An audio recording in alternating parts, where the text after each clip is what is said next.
ఆంధ్రప్రదేశ్కు భారీ పెట్టుబడులు రానున్నాయి. ప్రపంచ దిగ్గజ కంపెనీలతో వరుసగా సమావేశాలు నిర్వహిస్తున్న మంత్రి నారా లోకేష్ కొరియా పర్యటనలో ఎలాంటి చర్చలు జరిపారు, ఏపీకి ఏ ప్రాజెక్టులు వచ్చే అవకాశం ఉంది, పూర్తి వివరాలు ఇప్పుడు తెలుసుకుందాం.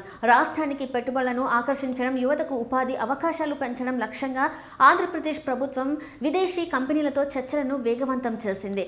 ఈ క్రమంలో ఐటీ, ఎలక్ట్రానిక్స్ శాఖల మంత్రి నారా లోకేష్ దక్షిణ కొరియాలో పర్యటిస్తూ ప్రముఖ పారిశ్రామిక సంస్థల ప్రతినిధులతో వరుస సమావేశాలు నిర్వహిస్తున్నారు. ఈ పర్యటనలో ప్రధానంగా తయారీ రంగం, ఎలక్ట్రానిక్స్, సెమీ కండక్టర్లు, డేటా సెంటర్లు, క్వాంటమ్ టెక్నాలజీ వంటి భవిష్యత్ పరిశ్రమలను రాష్ట్రానికి తీసుకురావడంపై దృష్టి పెట్టారు. పెట్టుబడిదారులకు ఆంధ్రప్రదేశ్లో ఉన్న మౌలిక సదుపాయాలు, పోర్ట్లు, పారిశ్రామిక విధానాలు, నైపుణ్యం కలిగిన మానవ వనరుల గురించి వివరించారు.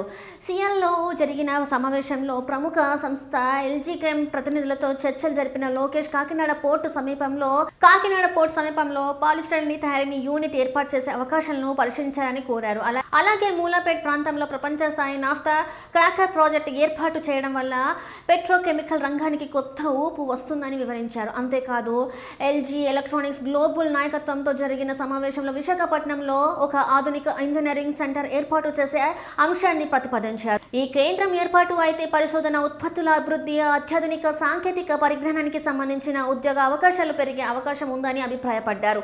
ఆ తర్వాత ప్రముఖ ఆటోమొబైల్ భాగాల తయారీ సంస్థ హ్యుందాయ్ మొబిలిస్ ప్రతినిధులతో సమావేశమైన లోకేష్ ఆంధ్రప్రదేశ్ను ఎలక్ట్రిక్ వాహనాల తయారీకి అనుసంధానమైన సెమీ కండక్టర్ మరియు ఎలక్ట్రానిక్ భాగాల తయారీ కేంద్రంగా అభివృద్ధి చేయాలని కోరారు. ప్రపంచవ్యాప్తంగా ఈవీ మార్కెట్ వేగంగా విస్తరిస్తున్న నేపథ్యంలో ఈ రంగంలో పెట్టుబడులు రాష్ట్రానికి కొత్త అవకాశాలను తీసుకురాగలవని వివరించారు. ఇక శాంసంగ్ ఎలక్ట్రానిక్స్ ప్రతినిధులతో జరిగిన చర్చలో డేటా సెంటర్లు, సర్వర్లు, తయారీ యూనిట్లు ఏర్పాట్లపై ప్రత్యేక దృష్టి సారించారు. భారతదేశంలో డిజిటల్ మౌలిక సదుపాయాల అవసరాలు పెరుగుతున్న నేపథ్యంలో ఆంధ్రప్రదేశ్ను కీలక కేంద్రంగా అభివృద్ధి చేసే అవకాశాలను పరిశీలించాలని కోరారు.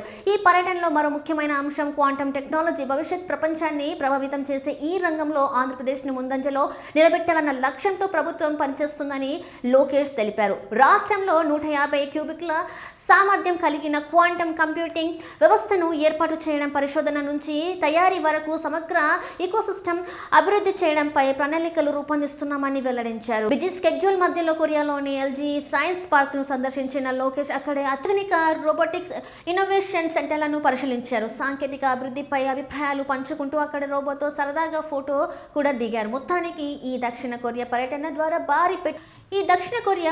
ద్వారా భారీ పెట్టుబడులు, ఆధునిక పరిశ్రమలు, కొత్త సాంకేతిక రంగాలను ఆంధ్రప్రదేశ్కి తీసుకురావాలనే లక్ష్యంతో ప్రభుత్వ ప్రయత్నాలు కొనసాగిస్తుంది. ఈ చర్చలు భవిష్యత్తులో ఎంతవరకు ఫలిస్తాయో, ఎలాంటి పెట్టుబడుల ఒప్పందాలు కుదురుతాయో చూడాలి. అయితే ఈ ప్రయత్నాలు విజయవంతమైతే రాష్ట్రంలో పారిశ్రామిక అభివృద్ధి, ఉపాధి అవకాశాలు, సాంకేతిక రంగంలో కొత్త అధ్యయనం ప్రారంభమయ్యే అవకాశం ఉందని విశ్లేషకులు భావిస్తున్నారు.